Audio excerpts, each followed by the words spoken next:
Salon de la radio et de l'audio digital. Génération Jeune Talent. Donc Sacha Plasek, juste un petit mot de toi. Tu viens aussi de l'école Référence ? Je viens de l'école Référente, bien sûr. Voilà, j'ai 25 ans. Je suis en stage chez Non-Stop People tous les matins. Et voilà. Et on va se lancer.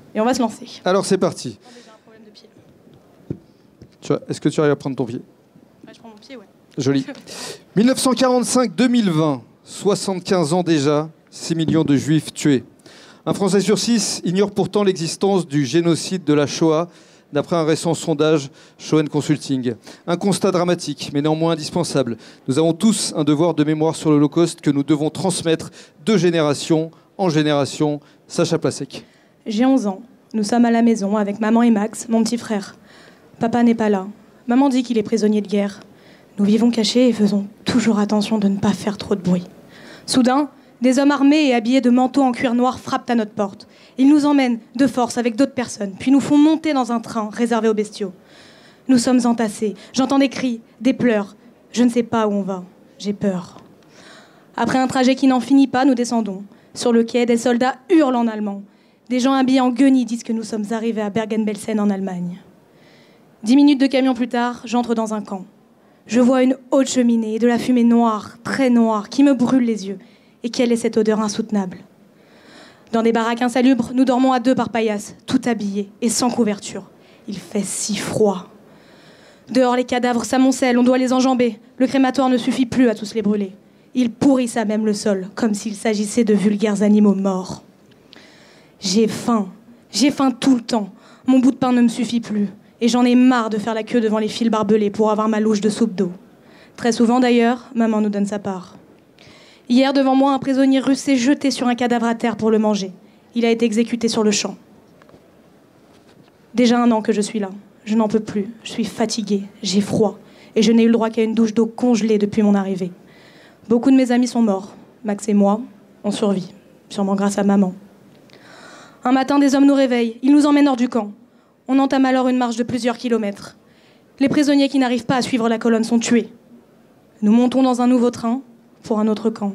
Je n'ai plus d'espoir. Ça y est, on va mourir. 13 jours. Le trajet est interminable. Pas de place, impossible de s'asseoir. Presque pas d'eau ni de nourriture. Et si finalement, je mourrais avant même d'arriver ? Je suis malade. J'ai de la fièvre. J'ai le typhus. Cette maladie mortelle que l'on attrape par manque d'hygiène et les poux. Le train arrive finalement à Trobitz, petite ville d'Allemagne. Nos bourreaux nous ont abandonnés, apeurés par l'arrivée des Russes. Les portes s'ouvrent. Nous sommes libres. Je ne réalise pas. Je suis faible. Mes yeux se ferment. Je reprends connaissance une dizaine de jours plus tard. Max est là. Il a un regard triste et très humide. Où est maman ? Je ne comprends pas. Ou plutôt, je ne veux pas comprendre.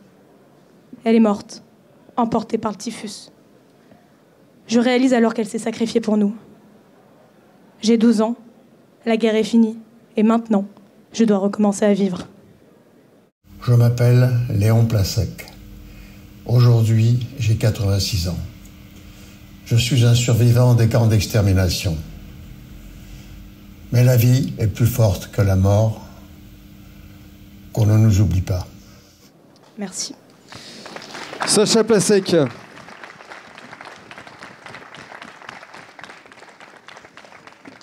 Sylvain.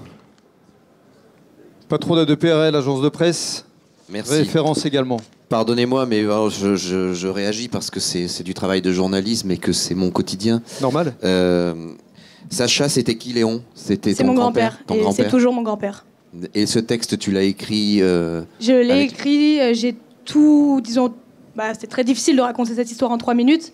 Du coup, après de longues heures d'écoute, j'ai tout recontextualisé pour que vous ayez les plus gros détails, on va dire, et qu'on comprenne surtout que maintenant il est vivant, qu'il a survécu et que c'est très important pour lui, pour moi et je pense pour tous les journalistes de faire passer ce devoir de mémoire. Ce que tu viens de faire, ça peut sa place à la radio, beaucoup dans les podcasts. C'est ce qu'on appelle du journalisme narratif. Et c'était très beau, et très émouvant, et très instructif aussi. Et puis avec ce petit voile dans la voix que j'ai beaucoup apprécié aussi, qui te va bien et qui va si bien à l'oreille. Merci beaucoup, bravo. Merci. Merci Sylvain pour ces belles remarques. C'est vrai que Sacha m'avait contacté en me disant je veux faire un papier sur l'Holocauste, c'est quelque chose qui te tenait vraiment à cœur. Je me suis dit c'est dans l'actualité et je me suis dit que je voulais surtout voir ce sujet d'un autre angle, un angle qu'on ne voit jamais, et j'ai la chance d'avoir mon grand-père qui l'a vécu. Donc je me suis dit autant s'en servir, autant marquer les esprits, et surtout la radio c'est aussi donner l'image à travers la voix. Donc j'espère que vous avez eu les images. L'image et l'émotion. Non seulement on a eu les images, bonsoir Sacha, Bonsoir. Mais en plus on l'a vécu. C'est-à-dire que j'ai aucun conseil à donner à qui que ce soit ici, c'est juste des petites remarques. Il faut impérativement enregistrer sonorement votre grand-père. C'est obligatoirement quelque chose qui doit être automatique chez n'importe quel jeune d'entre nous, d'entre vous, parce que ce qui nous manque le plus quand on a perdu un être cher, vous c'est votre grand-père. Je m'appelle Reichmann et j'ai vécu un petit peu la même chose puisque mon père est arrivé de Tchécoslovaquie par un train dans un wagon à Bestiaux, exactement pareil, bien évidemment. On connaît tous l'histoire. Et moi, c'était mon papa. Mon grand-père, évidemment, avec un nom de famille comme le mien, a vécu des choses assez terribles. N'oubliez pas d'enregistrer votre grand-père parce que il y a des intonations comme ça. La vie, maintenant, avec les smartphones, ça va très très vite. Je voulais juste vous remercier pour la vérité, parce que c'est une mise à nu. C'est plus que du journalisme. Je rejoins totalement le côté podcast. C'est plus que du journalisme, c'est votre histoire. Et avec toute la pudeur qu'il y avait dans votre voix, comme on l'a dit déjà, il y avait beaucoup plus. Vous avez mis une âme et vous nous avez donné de vous, de votre vie, de votre famille. J'ai la chance de connaître votre tante qui travaille et qui est une femme merveilleuse et qui a fait son bonhomme de chemin, et dans un autre registre. Mais je trouve que vous êtes vrai.